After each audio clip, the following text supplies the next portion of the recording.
ஹல்லேலூயா. சங்கீதம் 63 என்ன சொல்லப்படுகிறது? இது தாவீதின் சங்கீதமாக காணப்படுகிறது. யூதாவின் வனாந்திரத்தில் இருக்கையில் பாடின ஒரு சங்கீதம். அதுல எழுதியிருக்கு தாவீது யூதாவின் வனாந்திரத்தில் இருக்கும்போது பாடின சங்கீதம். முதல் வசனம், தேவனே நீர் என்னுடைய தேவன், அதிகாலமே உம்மை தேடுகிறேன். வறண்டதும் விடாய்த்ததும் தண்ணீர் அற்றதுமான நிலத்திலே என் ஆத்துமா உம்மை தாகமாய் இருக்கிறது, என் மாம்சமானது உம்மை வாஞ்சிக்கிறது. ஃபர்ஸ்ட் பாயிண்ட் பாருங்க, தேவனே நீர் என்னுடைய தேவன். அவர் வேற எதுவும் அதுல சொல்லல. ஃபர்ஸ்ட் வந்து அவர் உட்கார்ந்து இருக்கும் போதே அவர் சொல்றாரு, வனாந்தரத்துல இருக்கும் போதே அவர் சொல்றாரு, நீர் என்னுடைய தேவன். அந்த வார்த்தையில இருந்து ஒரு அர்த்தம் உங்களுக்கு புரியும். அவர் எந்த கஷ்டத்துல அந்த வனாந்தரத்துல இருப்பாருன்னு நமக்கு தெரியாது, நம்முடைய போராட்டங்கள்ல நமக்கு தெரியும். ஆனா தாவீது வனாந்தரத்துல போய் இருந்து சொல்றாரு, தேவனே நீர் என் தேவன். அவருக்கு பல மரண கண்ணிகள் வந்திருக்கலாம், இல்ல பல பிரச்சனைகள் அவரை சூழ்ந்திருக்கலாம், எதிரிகளால் நெருக்கப்பட்டு வனாந்தரத்துல ஓடி இருக்கலாம். அந்த நேரத்துல தான் அவர் சொல்றாரு, நீர் என்னுடைய தேவன். நம்ம வாழ்க்கையிலையும் நமக்கு தீர்க்க முடியாத பிரச்சனைகள், வனாந்தரம் போன அனுபவங்கள்ல, பலவிதமான சூழ்நிலை நேரங்கள்ல நம்ம சொல்ல வேண்டிய ஒரே வார்த்தை, தேவனே நீர் என்னுடைய தேவன். வேற எதையும் சொல்லக்கூடாது. அந்த தாவீது முதல் பாயிண்டே, நீர் என்னுடைய தேவன். அவரை மீறி நமக்கு எதுவும் என்ன செய்யாது, வராது. வியாதியா இருக்கலாம், இல்ல கடன் பாரமா இருக்கலாம், இல்ல உலகத்தாரால நெருக்கமா இருக்கலாம், இல்ல மனதிற்கு சமாதானம் இல்லாத ஒரு காரியமா இருக்கலாம். நம்ம சொல்ல வேண்டிய ஒரே வார்த்தை, தேவனே நீர் என் தேவன், நீர் என்னுடைய தேவன். அதுல என் தேவன் சொல்லல, நீர் என்னுடைய தேவன். ஒரு உரிமையோட, ஒரு அப்பா ஒரு பிள்ளைகிட்ட ஒரு பொருள் கேட்கும் போது எப்படி கேட்கும்? அப்ப நீங்க கண்டிப்பா என்ன செய்யணும், வாங்கி தரணும். ஒரு கட்டளையோட. சில பிள்ளைங்க கேட்கும், இப்ப வாங்கி தருவீங்களா? இவர் சொல்றாரு, நீர் என்னுடைய தேவன். உரிமையோட பாலைவனத்துல இருக்கும் போது சொல்றாரு, நீர் என்னுடைய தேவன். அப்ப அவருக்கு அந்த கஷ்டங்கள் என்ன செஞ்சிடும், மறந்துடும். அடுத்துள்ள சூழ்நிலைகள்ல என்ன நடக்குங்கிறது அவருக்கு என்ன செஞ்சிடும், மறந்துடும். அதுக்கப்புறம் சொல்றாரு, அதிகாலமே உம்மை தேடுகிறேன். அதுக்கப்புறம் அவருடைய நல்ல காரியங்களை சொல்றாரு ஆண்டவர்கிட்ட. ஆண்டவருக்காக அவர் காத்திருக்கிற விஷயத்தை சொல்றாரு. எப்படி காத்திருக்கிறாரா? அதிகாலமே உம்மை தேடுகிறேன், அதிகாலமே உம்மை தேடுகிறேன். ஆண்டவர் சொல்றாரு, இதோ வாசற்படியில நின்று கதவை தட்டுகிறேன். ஒருவன் என் சத்தத்தை கேட்டு கதவை திறந்தா அவனுக்குள்ள ஏசப்பா என்ன செய்வாரு, வருவாரு, அவருக்குள்ள இருப்பாரு, அவனோடு பிரவேசிப்பாரு, அவன் குறைவெல்லாம் நீக்குவாரு. அப்ப அவரு வாசம் பண்ற நேரம் எப்போன்னு நம்ம என்ன செய்யணும், கண்டிப்பா தெரிந்திருக்கணும். தானியேல பாருங்க, அந்தி சந்தி மதியம் 3 வேளையும் நம்ம எப்படி சாப்பிடுறோம், அதே மாதிரி தானியேல் ஆண்டவருடைய சமூகத்துல அமர்ந்திருந்தான். தாவீத பாருங்க, அதிகாலமே உம்மை தேடுகிறேன்.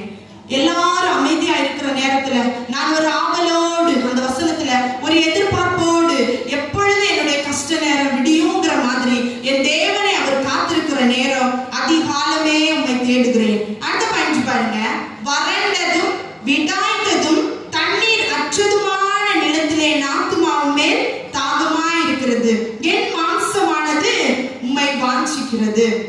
அதுவும் எப்படி, வறண்டதும் விடாய்த்ததும் தண்ணீர் அற்றதுமான ஒரு நிலத்துலதான் என் ஆத்துமா என்ன செஞ்சது, தாகமா இருக்குது, உண்மையில வாஞ்சியா இருக்குது.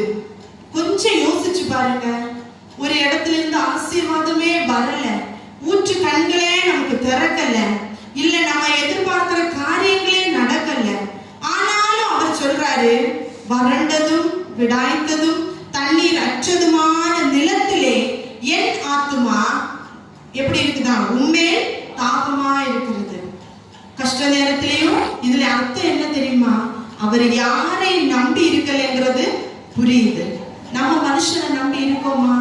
சில விஷயங்களை நம்ம மனுஷனை நம்பி இருக்கோம், அது தோல்வியாதான் நமக்கு என்ன செய்யும், முடியும். ஆனா தாவீத பாருங்க, யாரும் இல்லாத ஒரு பாலைவனத்துல, ஒரு வனாந்தரத்துல போய், தேவனே நீர் என் தேவன், அதிகாலமே உம்மை தேடுகிறேன், வறண்டதும் விடாய்த்ததும் தண்ணீர் அற்றதுமான நிலத்துல என் ஆத்துமா உம்மே தாகமா இருக்கிறது, என் மாம்சமானது உம்மை வாஞ்சிக்கிறது.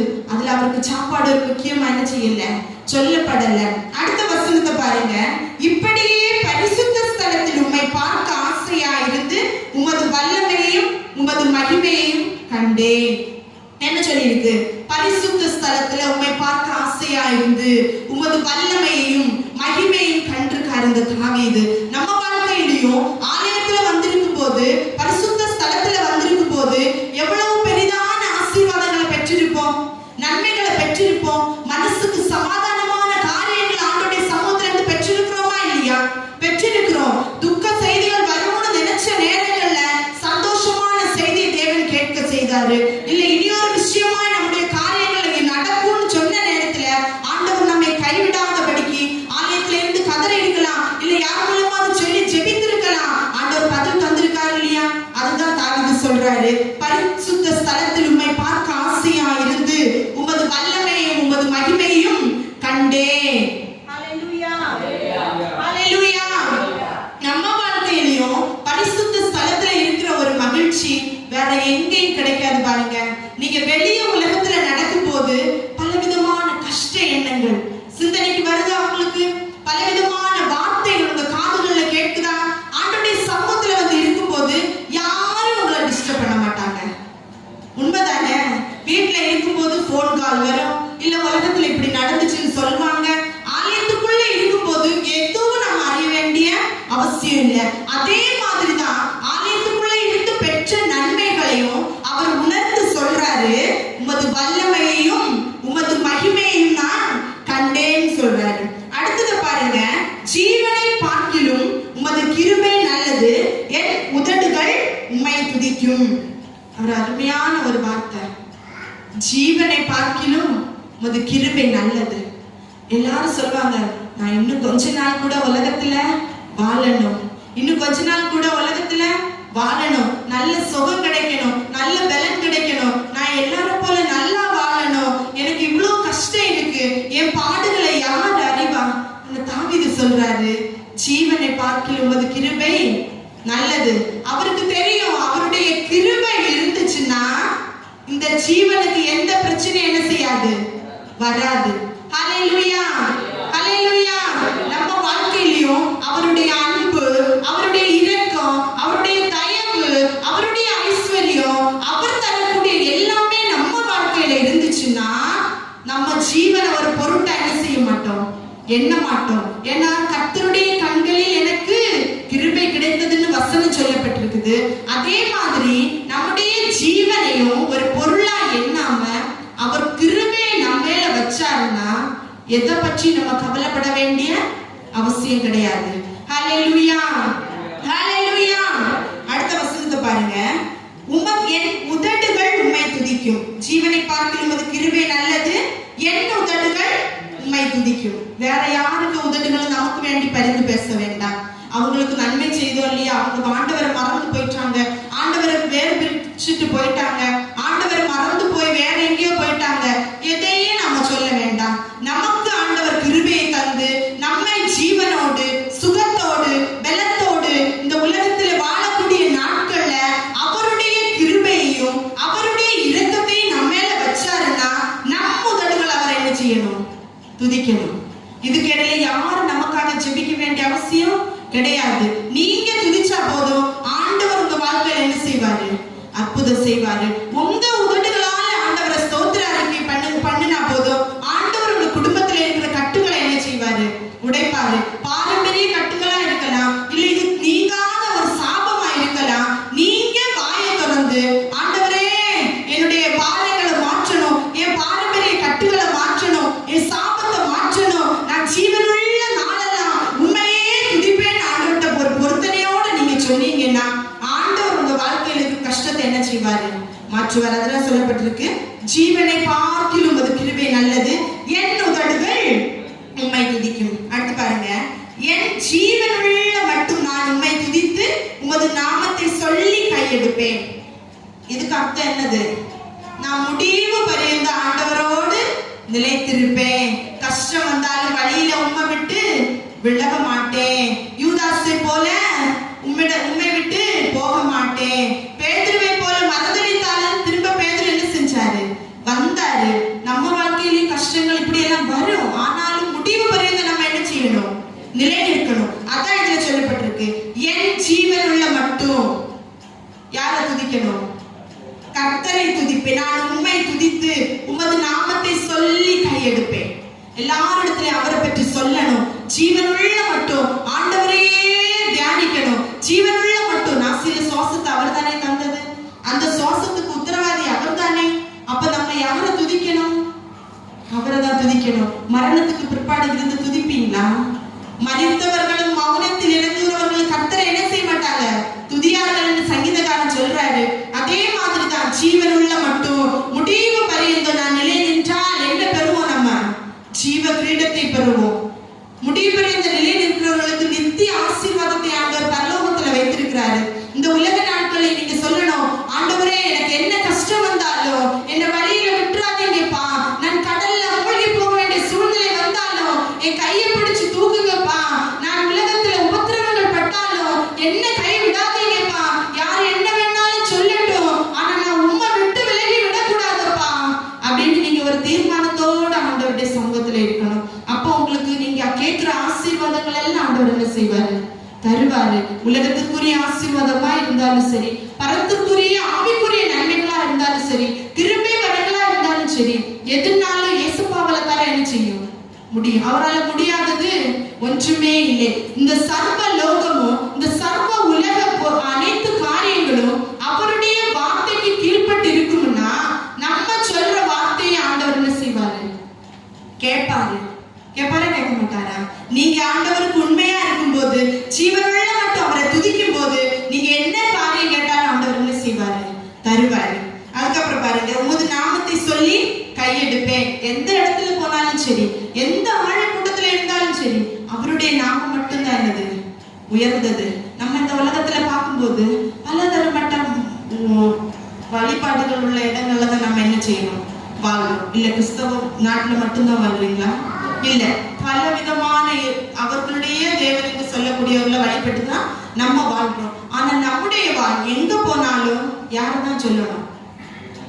தேவனே மகிமைப்படுத்தணும், தேவனே உயர்ந்தவர்னு சொல்லணும், அவரை மட்டும்தான் நேசிக்கணும். அவர் இல்லாம நம்ம இல்லை இந்த உலகத்துல. அடுத்த வசனம், நிலத்தையும் கொழுப்பையும் உண்டது போல என் ஆத்துமா திருப்தியாகும், என் வாய் ஆனந்த களிப்புள்ள உதடுகளால் உம்மை போற்றும். அவர் சொல்றாரு, சரீரத்துக்கு தேவையான நிலமும் கொழுப்பும் சாப்பிட்டா எவ்வளவு சந்தோஷப்படுறாங்க. மனுஷன் இறைச்சி அந்த மாதிரி பதார்த்தங்களை சாப்பிடும் போது ரொம்ப ஹாப்பியா இருக்காங்க. உண்மைதானே? சந்தோஷமா இருக்காங்க. இறைச்சி சாப்பிட்டோம், கறி சாப்பிட்டோம். தூர இடங்களை பார்க்கும்போது கறின்னு சொல்லுவாங்க. இங்க இறைச்சி சாப்பிடுறது எவ்வளவு சந்தோஷமா இருக்கு. அப்பாடா, வாலிப பிள்ளைங்க கிடைச்சி, அப்பாடா இப்பதான் எனக்கு சாப்பிட்ட மாதிரி இருக்குது. Chicken piece, leg piece, kuzhimandi, அது இதெல்லாம் போட்டிருக்காங்க. இதெல்லாம் சாப்பிட்டு தாவீது சொல்றாரு, நிலத்தையும் கொழுப்பையும் உண்டது போல என் ஆத்துமா திருப்தியாகும், என் வாய் ஆனந்த களிப்புள்ள உதடுகளால் உம்மை போற்றும். அவருக்கு எப்படி தெரியுமா சந்தோஷமும் மகிமையும் வருது? அவர் பரிசுத்த ஸ்தலத்தில் அவரை பார்க்கிறார் இல்லையா? என் தேவனை அவர் காண்கிறார் இல்லையா? அவரோடு பேசுகிறார் இல்லையா? அதனாலதான் அவருக்கு ரொம்ப சந்தோஷமா இருக்குது. புரியுதா நான் சொல்றது? தாவீது ஃபர்ஸ்டே சொல்லிட்டாரு, நீர் என்னுடைய தேவன். அதிகாலையிலே நான் என்ன செஞ்சிருப்பேன்? உண்மை தேடுவேன். அப்ப அவர் அவரோட பேசுவாரு, அவருக்கு தேவையான எல்லாவற்றையும் கொடுப்பாரு. அப்ப அவர் அந்த சந்தோஷத்துல என்ன செஞ்சிருக்கிறாரு? நிறைந்து காணப்படுகிறார். அதனால உலகத்தில் உள்ள சாப்பாடு அவருக்கு ஒரு முக்கியமா இதுல சொல்லப்படல. நம்ம எதுக்காக தினமும் கஷ்டப்படுறோம் பாருங்க இந்த உலகத்துல. நான் ஸ்கூல்ல படிக்கும் போது எங்க டீச்சர் சொல்லுவாங்க, இந்த மனுஷன் வளர்ந்து, நீங்க ஒரு ஸ்டூடெண்டா இருக்கீங்க, பெரிய ஆளாகி கஷ்டப்பட்டு சம்பாதிக்கிறீங்க. எதுக்கு சம்பாதிக்கிறீங்க? நீங்க உங்க வயிற்றை அளந்து பாருங்க, ஒரு சான் வயிறு. அப்பதான் எனக்கு தெரியும், ஓஹோ நம்ம உட்கார்ந்து நம்ம வயிறு அளந்தா ஒரு சான் வயிறு. இந்த ஒரு சான் வயிற்றுக்கு தானே நீங்க கஷ்டப்படுறீங்க. ஒழுங்கா படிங்க பிள்ளைகளா இப்படின்னு திட்டுவாங்க அந்த டீச்சர். வேற எதையும் சொல்ல மாட்டாங்க. நான் இங்க மாத்தாண்ட ஸ்கூல்ல தான் படிச்சேன். ஒரு சான் வயிற்றுக்கு தான் நீங்க கஷ்டப்படுறீங்க, அதனால இப்ப ஒழுங்கா படிங்க, சுகமா உட்கார்ந்து சாப்பிடலாம் அப்படின்னு சொல்லுவாங்க. ஆனா தாவீதை பாருங்க, நிலத்தையும் கொழுப்பையும் உண்டது போல என் ஆத்துமா திருப்தியாகும், என் வாய் ஆனந்த களிப்புள்ள உதடுகளா உம்மை போற்றும். நம்ம வாழ்க்கையிலேயே சாப்பாடு நமக்கு ஒரு முக்கியமா இல்ல. கர்த்தரை துதிக்கிற நேரம் எவ்வளவு சந்தோஷமா இருக்குது. ஹல்லேலூயா, ஹல்லேலூயா. நீங்க ஏதாவது ஒரு இதுக்கு காத்திருக்கீங்கன்னா அந்த பதில் உங்களுக்கு உடனே கிடைக்கும் போது எவ்வளவு ஹாப்பியா இருக்குது. இப்போ ஒரு 50,000 தேவை உங்களுக்கு. இந்த உலகத்துல வாழ்வதற்கு இனி ஒரு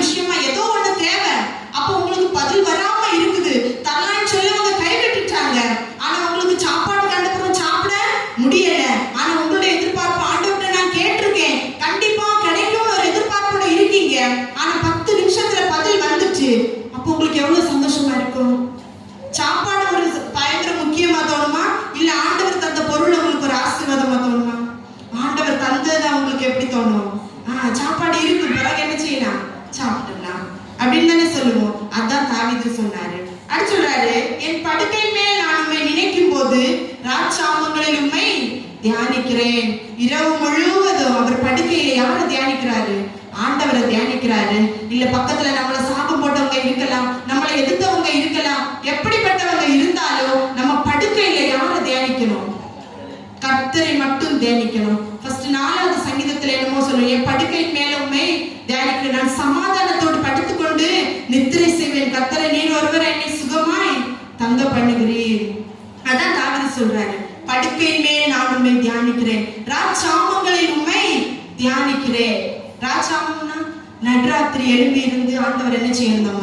தியானிக்கணும். நீங்க கடந்து வந்த ஒரு பாதைகளை நினைச்சு பாருங்க.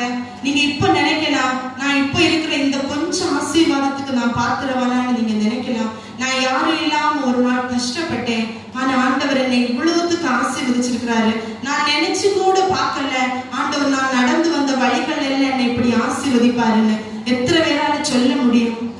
எல்லாராலையும் சொல்ல முடியும், என்னாலையும் சொல்ல முடியும். உங்களால சொல்ல முடியுமா?